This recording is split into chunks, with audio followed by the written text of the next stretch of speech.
Hi, this Getting Started project will introduce you to the basics, ask you to apply what you've learned, and help you begin creating your own videos right away. First, we'll make a recording by clicking this red button in the main interface.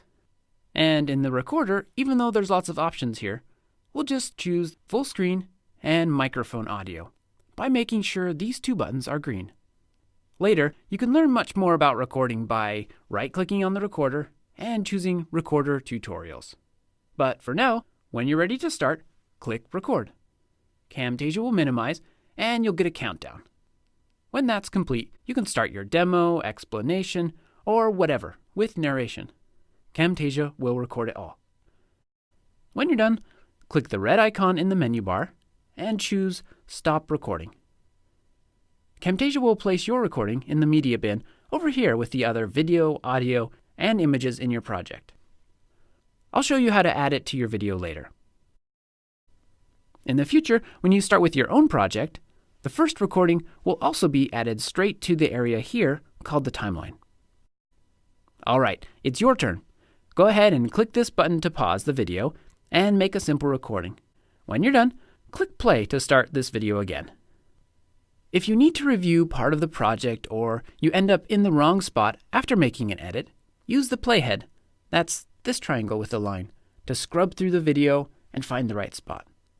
Look for the visual cues that mark each section. Don't worry about messing up this project. You can always restore it by going to Help, Getting Started Project. Okay, now would also be a good time to save your project, however you started it. At this point, even without editing, your video might be good enough to share with others. To do this, you go up to the Share menu and select your preferred output. Let's choose Export, which will give you an MP4 video file. This is great for viewing on most any device. Give your video a name and choose Export. Camtasia will export it, then give you a button to view it in Finder, where you can open it by double-clicking.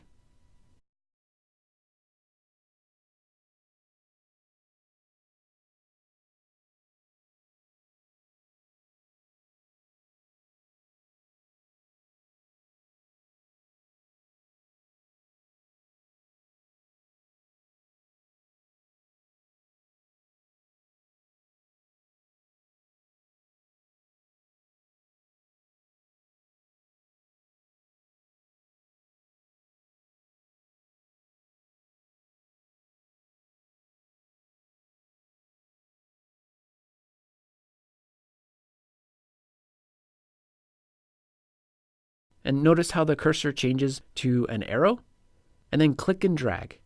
You can also use this technique to resize the length of a media, including annotations.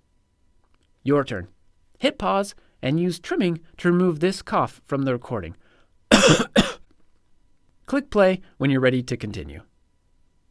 If you've trimmed that cough out, you'll notice it left a blank spot in the video. So I'll show you another way to remove a segment of media that closes the gap. Just place your cursor right before the part you want to remove, hold the Shift key, then click and drag to make a selection. You can also drag up or down to include clips on multiple tracks. After you let go, you can also adjust the edges of the selection. Then, right-click and choose Ripple Delete Range to have everything to the right on those tracks shift in to fill the gap.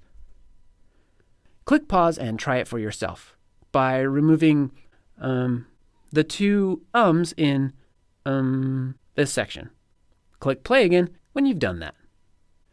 You can find more tutorials about working and editing on the timeline by right-clicking in an empty spot and choosing Timeline Tutorials. Now, earlier I mentioned that you could add your recordings, as well as audio and images, to your screencast.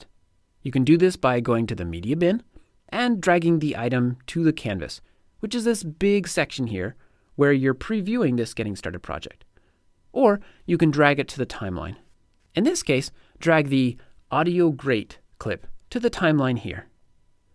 Pause the video until you've done that.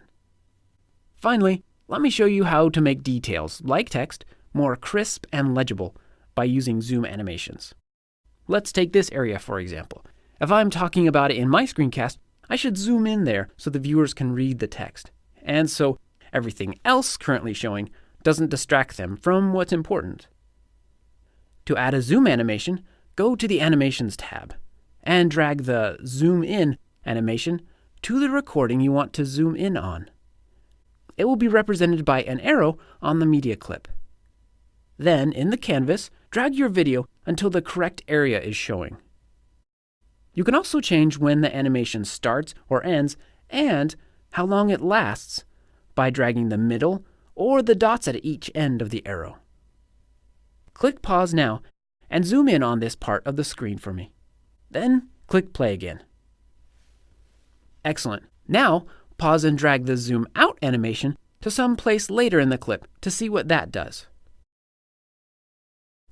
Notice how it scaled the video to fit everything in the canvas? That's great for giving viewers a larger context. All right, after you practice the basics, be sure to check out the tutorial viewer to learn even more. Go to the Help menu and choose Tutorial Viewer. Take a bit of time to explore the different videos, articles, and the Camtasia course. These will be invaluable in helping you create excellent videos that communicate and teach. Now try creating your own project. To start, go here to the File menu and choose New Project. Thanks, and happy screencasting!